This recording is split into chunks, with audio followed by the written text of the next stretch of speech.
make sure we're getting that right for the record. All right, so you had some work to do on this film before you started shooting, and that is create the look of Bumblebee. Basically, you have to make him yellow.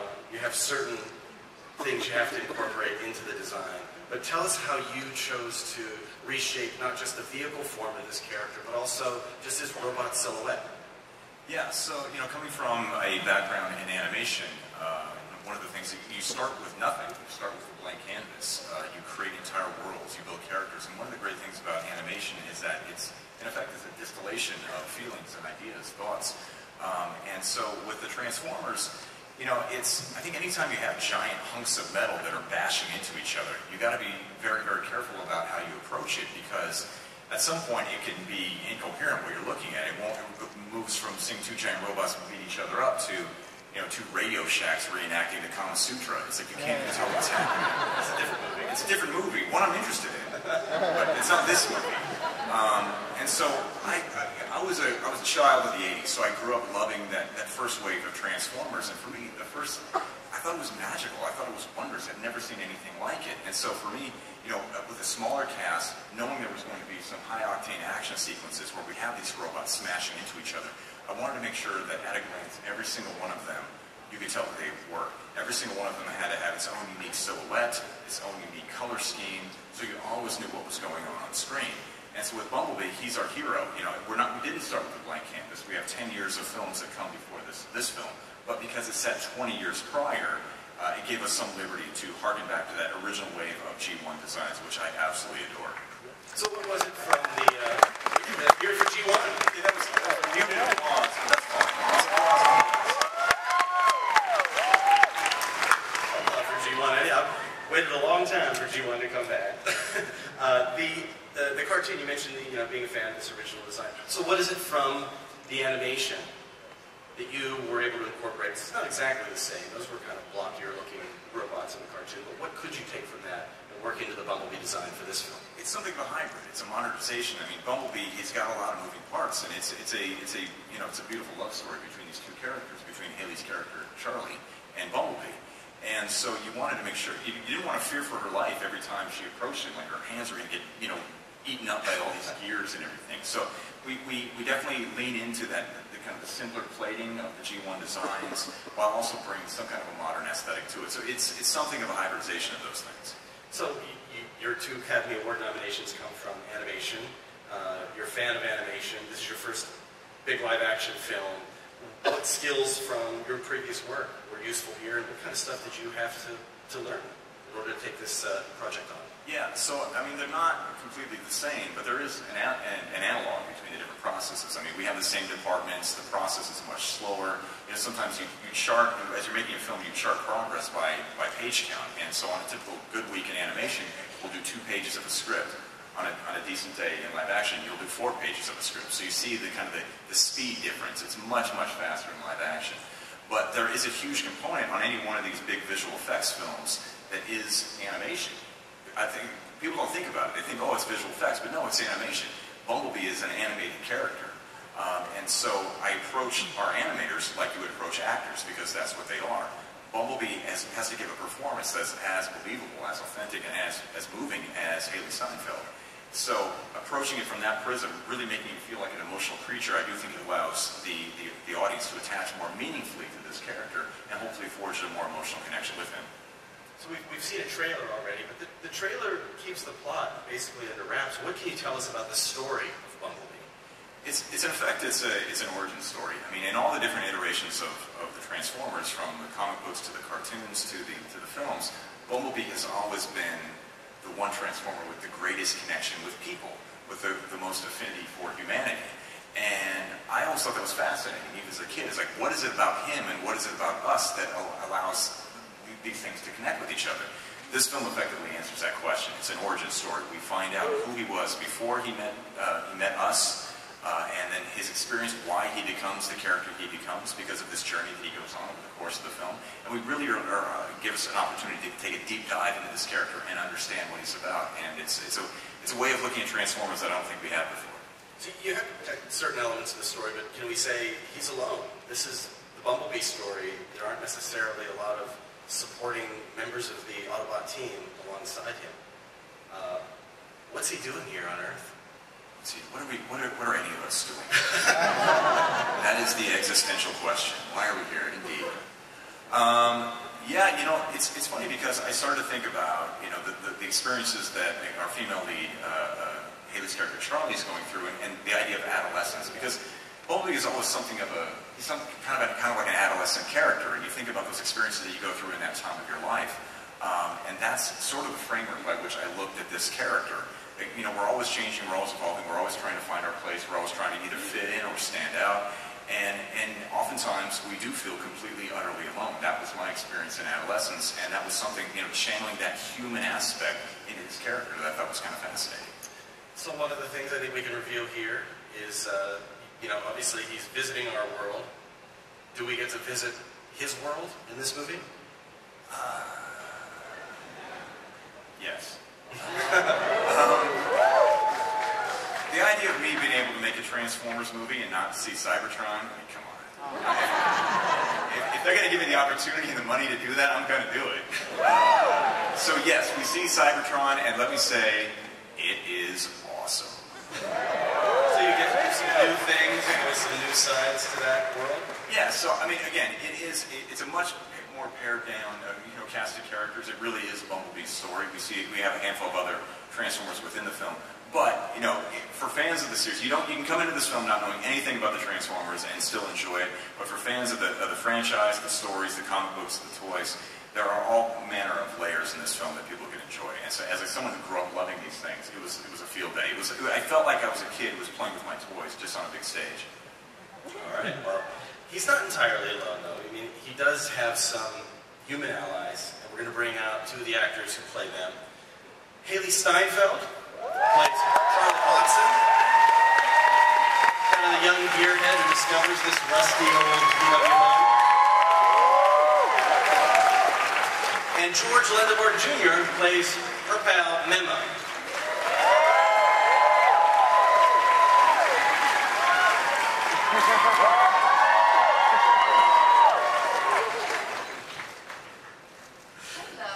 Welcome to Hall H. Yo, what's up? How y'all doing?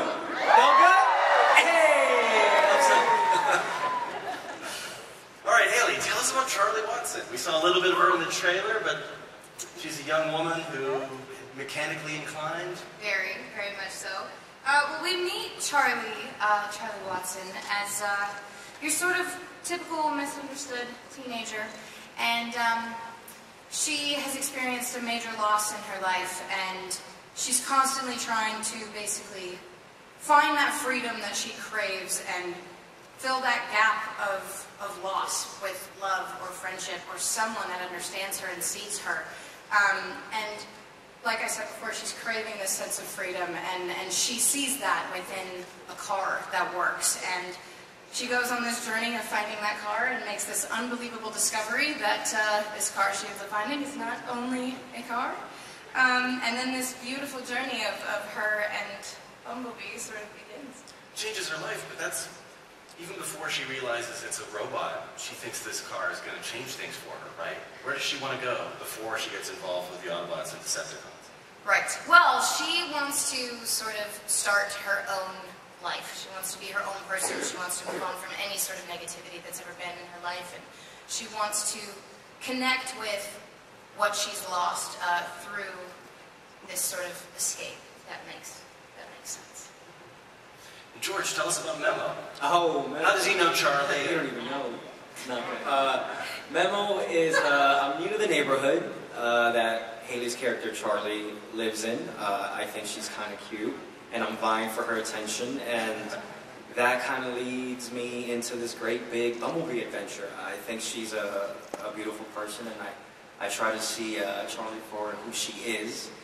And that kind of just, you know when you're a 16-year-old boy, you know how it is with the girls, what are your leading stuff. You want to try your very hardest, even if it means going up against robot aliens.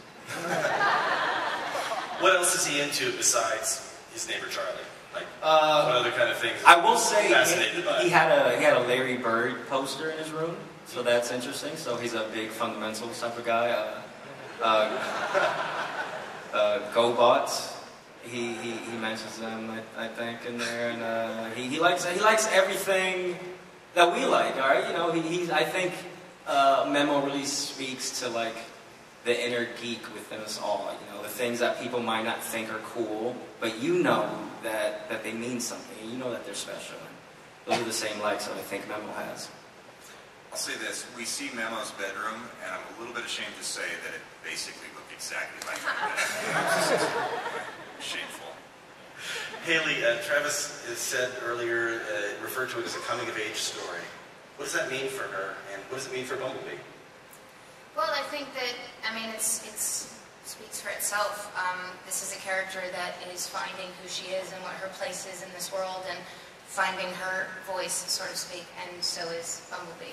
And they do that together, and it really is this beautiful story that just unfolds of friendship and heartfelt emotions. And one thing that was incredibly important to me and Travis was making sure that Charlie had, that the relationship Charlie had with Bumblebee meant something, and that it was exciting and emotional and everything you want it to be. And that all sort of falls into their coming of age. What about Memo? Does he have a coming-of-age arc as well? When you gotta fight aliens, you definitely turn from a boy into a man. That definitely happens. You know, obviously Memo is a very shy character, and through the arc of my character, you feel like that he develops more confidence in his voice and to be sincere to you know, people around him. Let's talk about the bad guys. You guys want to hear about the bad guys? So, I think we have an image, if I want to put it up on the screen, of two of the Decepticons who are tracking Bumblebee, Shatter and Dropkick. They are voiced by Angela Bassett and Justin Theroux. I was very happy to debut this image in Entertainment Weekly. There's an element of it that we didn't reveal. Travis, do you want to tell us what makes these Transformers a little different from your average Transformer? Right, so we approached the design of these two characters in the same way that we approached Bumblebee, but they had to be a little bit more complex. And so as you look at them, you'll see that they're maybe a little bit different than Bumblebee's aesthetic. And that's because they're triple changers. They had to turn into two different things in addition to being a robot. So they are muscle cars. So when you think about, you know, a VW Beetle, if you could give a car a hug, you'd want to hug a VW Beetle. It's round, it's curved, it's wonderful, it's beautiful. A muscle car is essentially a perfect foil for a VW Beetle. It's angular, it's muscular, it's tough, which is things that we see early on that Bumblebee is not. But also, you know, Decepticons are aircraft. Come on, who we kid? They turn into things that fly. And so with Shatter here in the front, the red one, she can also turn into a Harrier jet, and with Dropkick in the back, he can turn into a chopper. So you can see pieces of that. You can see little pieces of that in their design.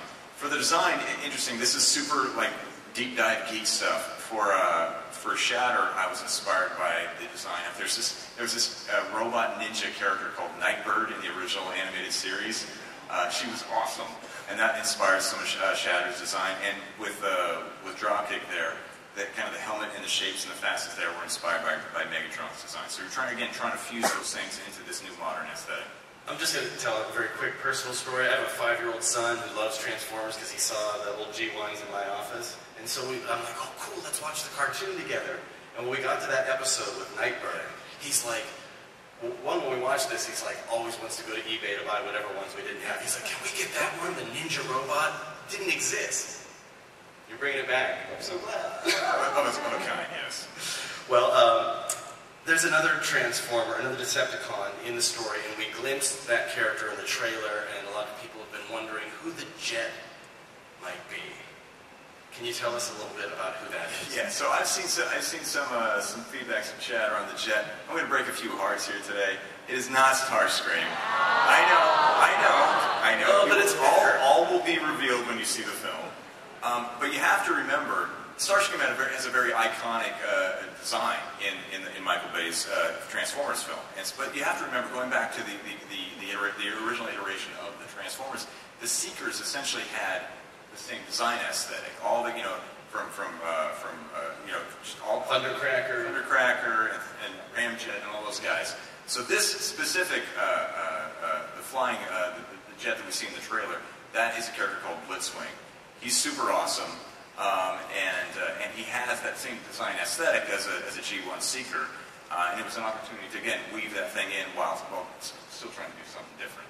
I think people are going to dig it. I know you're a little disappointed it's not so, but it's still pretty awesome. I liked hearing that it was Blitzwing. I've seen Starscream. I wanted to see Blitzwing. So there's more than just robot antagonists in this film. You've got a human who's also basically fighting all of the robots, but doesn't know the difference between good and bad. You want to tell us about who the human antagonist of Bumblebee might be?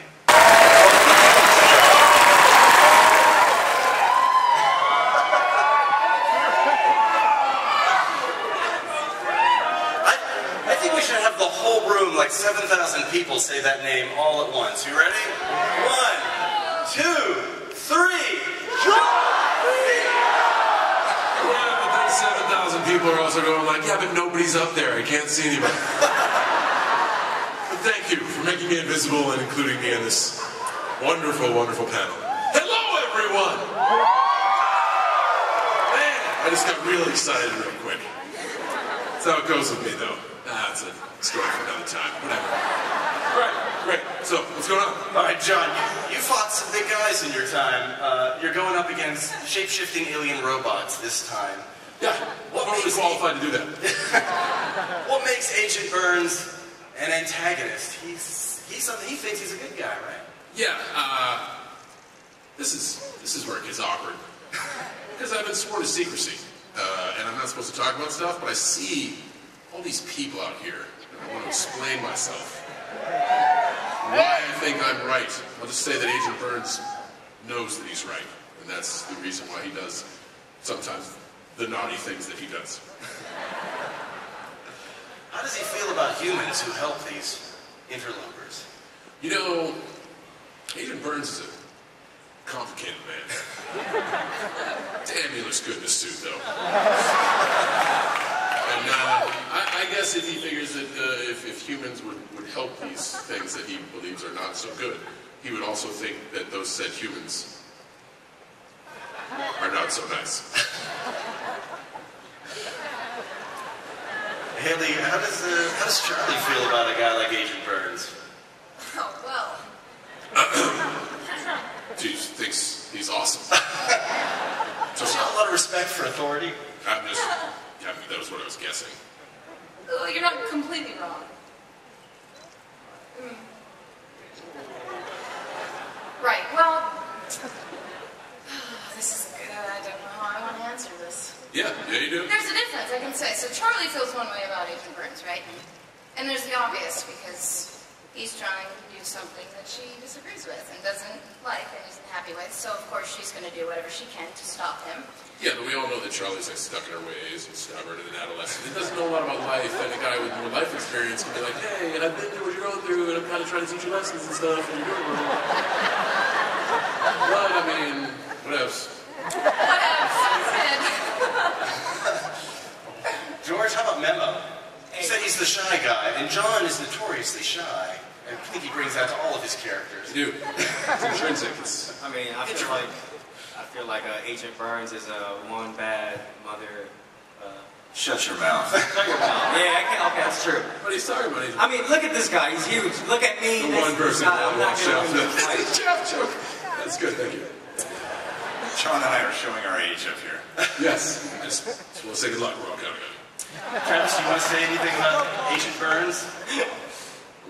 He works. Agent Burns is a complicated man. He is. No one understands him. Look, I think that. Second job. Look, I think that you could definitely have a mustachio twirling villain as the heavy in the film. But I don't think those are interesting. And I think one of the things I love about John's character is that he's gray. It's he actually believes he's right, and from some perspective, he's absolutely right. Look, if you follow the trajectory of the Transformers films, the Earth is not a great place in 2017 because of the Transformers' involvement with our affairs. And so he's not wrong. It's just a way of looking at the world, and I think that makes for an interesting villain. Well, there's more to discuss. We're going to open it up for audience questions as well. But I think, Hall H, you wait in line all night. You've been here all day. You want to see some footage, right?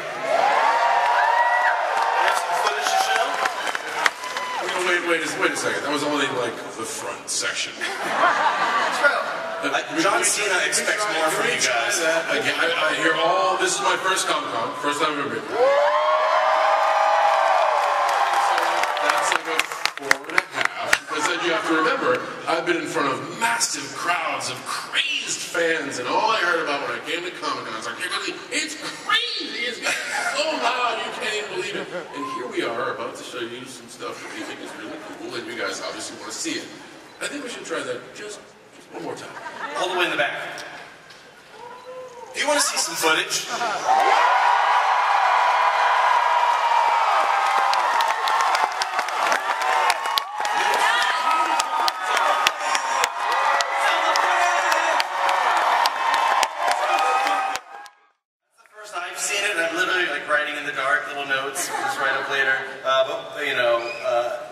We saw a character we recognize in that footage in hologram form. We did, yes we did. Who is that character? Optimus Prime? Brian Pax? Optimus Prime. He also had a different look, although he's only in hologram form, but that's a different design for that character. Yeah, same sort of thing. It's like trying to, because it takes place 20 years prior to the first film, we can play a little bit with the aesthetic. And so I think that people will see in all the designs of the robot characters that we do harken back to the original design aesthetic from that first wave of Transformers. It's good to me. Well, let's open it up for audience questions. You guys have some questions you'd like to ask? First question, Mario and Luigi. Hi, I'm Caitlin. And I'm Kyle. And this question is for Hailee. We both really love all of your music and movies, and I'm really excited just to be talking to you. And our question is, how do you balance your music career with your acting career? Yeah, George did just ask me that backstage. Well, thank you. Nice to meet you. I think what I try and do is take everything one step at a time, because it can get to be a bit much at times. Right now I'm in the middle of tour. We're touring on the East Coast. I had a show last night, and I head back after this for a show tomorrow night. But moment by moment, I'm so excited to be here with you guys and this film. This is the first time we've just seen all that, so it's all coming together and it's all coming to life, and we are so excited to have you guys a part of this journey with us. Next question, please. Hi, my question is, what would Bumblebee do if he had to fight a Transformer that looked like an actual giant Bumblebee? That's a great question. They ask the heavy ones in college. Yeah. Existential questions. How would Bumblebee battle a giant robot Bumblebee? John, witticisms? Witticisms are failing me in the moment. John, you got any ideas? Judging by my experience with Bumblebee, he's compassionate. I think he would try to talk some sense into this giant Bumblebee Transformer. Find out if this giant Bumblebee was indeed a good Transformer or a bad Transformer. And in gathering information, the Bumblebee VW Beetle would analyze the Bumblebee Transformer's strengths and weaknesses. So, if it came to a matter of conflict between the Bumblebee VW Beetle and the Bumblebee, I believe, in my estimation, the Bumblebee VW Beetle would reign triumphant because he simply tried to mend the fences by being peaceful. Wow.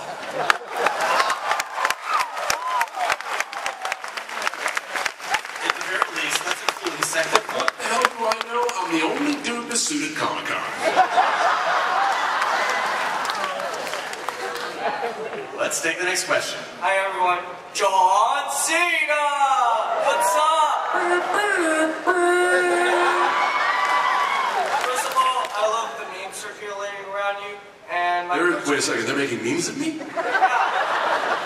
there's this thing, I've never seen these things. knock knock, who's there? John Cena! I've seen something like that. I have seen something like that. Alright, I want to skip to my question. Nightmares about this. Okay, no, it's fine. Do you expect to star in more movies after this, John? The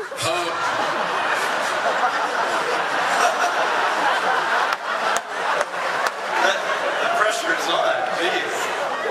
Well, the answer to that question kind of depends on you. If you enjoy the movie, and I think you continuously scream at the top of your lungs, John Cena! Then people will kind of want to be able to put me in more movies, so that would be cool if that happened. But if it doesn't, that's also okay, because I can still go back to being John Cena! You'll always be John. John, maybe another way of asking that is, do you have anything else on the horizon? What's in the works? What's in the works for you? Yeah, we always got crazy stuff going on. I mean, everybody's life is busy. We're here to talk about Bumblebee, right? All right. Yeah, exactly. Let's focus on the now. Thank you, though, for the opportunity for a cheap plug, which I'll deny, because we're talking about Bumblebee. Theaters on December 21st, and everybody's going to see it. December 21st. This question's for John. What's it Fire like? away.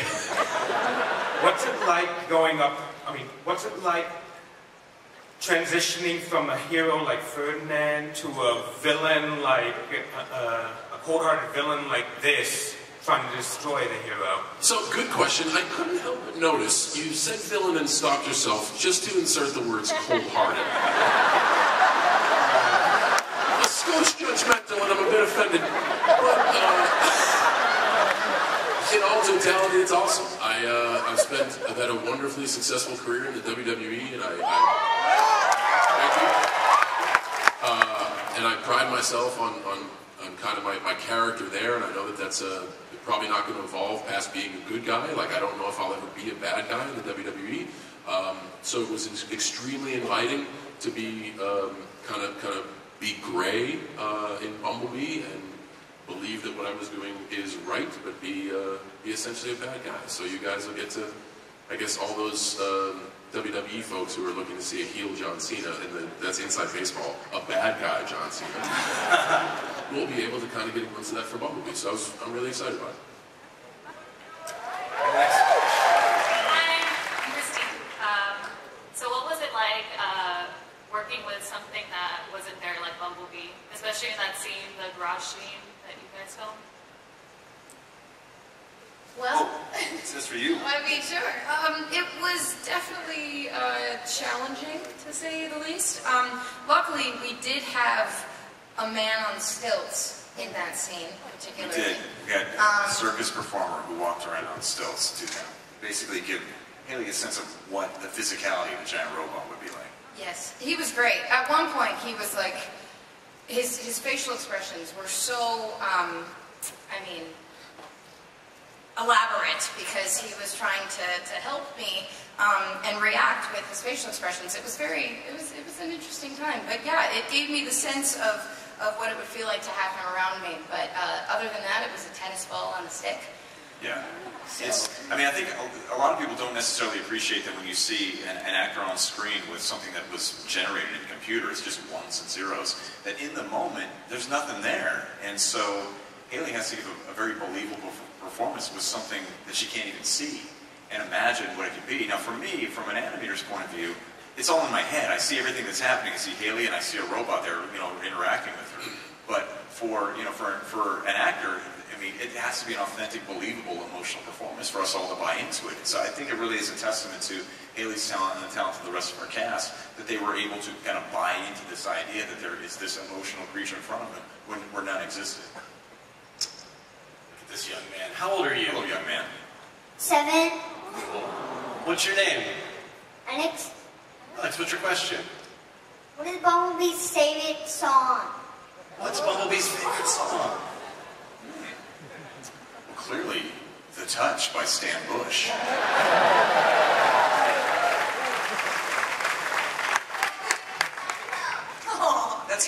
That's 30 years later. Hailee Steinfeld isn't born in 1987. Next question. Hi. Ooh, a reveal. Oh, I like that. So, my name is Chloe, and I have a question. Do you think Bumblebee likes fighting / wrestling more, or acting? What was the second part again? Does he like fighting? What's the second part? Wrestling. Wrestling or acting? Bumblebee? Yes. I believe that was the question. All right, great question. I looked at my man. Careful with your words. I looked at my man John Cena, who's the closest human analog to a giant, manly robot, and I think he can do anything. He can do everything. He's good at wrestling. He's good at fighting. He's very, very good at acting, which you will see in this movie because John is a delightful fella, and in the movie he's evil. He's a bad guy. Shades of gray. And I don't know. I think Bumblebee. I think Bumblebee will surprise people because in the previous films we've seen Bumblebee as something of a warrior, and he's great. He's great at fighting. But one of the things I'm most proud of in this film is how believable and emotional and authentic he is in the film. So that comes down to our animators who actually bring him to life. We'll take one more question then. Yes, sir. How old are you? 12. 12. Cool. My name is Kian, and this question was for John Cena, but I can't see him. Because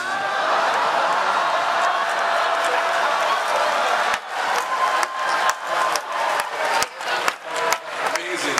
Here in the epicenter of superheroes, I'm actually a human who has mastered the power of invisibility. So my question was, what did you like about Transformers when you were younger? Okay, this one's easy. So I have 4 brothers, right? And we always had to struggle to have toys. And when Transformers came out, they were extra special because you got 2 toys in 1 toy. Yeah. So I always was really protective over Transformers because to have a Transformer meant you had 2 toys. And you have to understand, nowadays with all the technology, like things are super cool and fast, and in the palm of your hand you have anything you want. But back when I was a kid, to have a toy change into another toy truly was more than meets the eye. Like, it was absolutely amazing.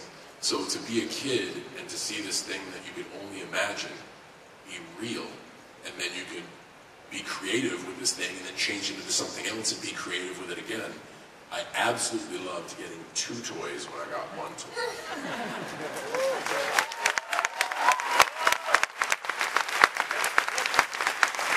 You guys are going to get to take away a special gift from this Q&A. I know you'll probably stick around for a few others, but there is an exclusive Comic-Con limited edition poster that all of you will get to take home. I think you'll be getting a ticket, and then you can redeem that too. Here it is. Very nice. And I think there's another question there. I think we have one more question, actually. Yeah. Excuse me, young man. How old are you? People of Hall H.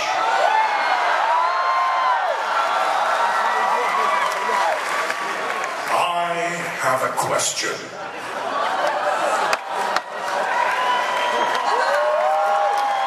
Ladies and gentlemen, Mr. Peter Cullen, Optimus Prime.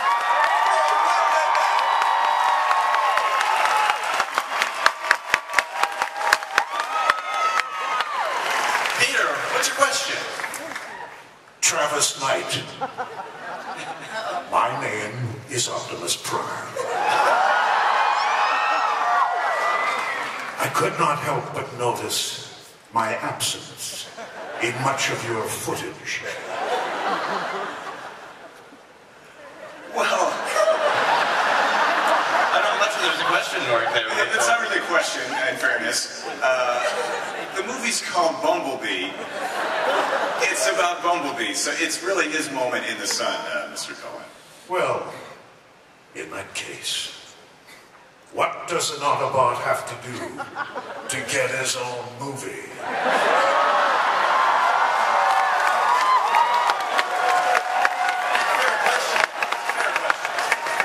Fair question. Yeah, I don't know. I mean, maybe we could showcase your emotional range. Why don't you show us, I don't know, joyful exuberance? Rightfully so.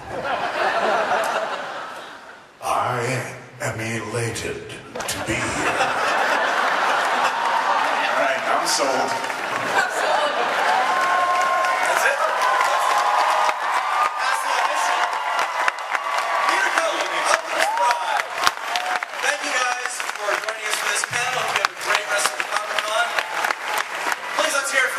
night, Hailee Steinfeld.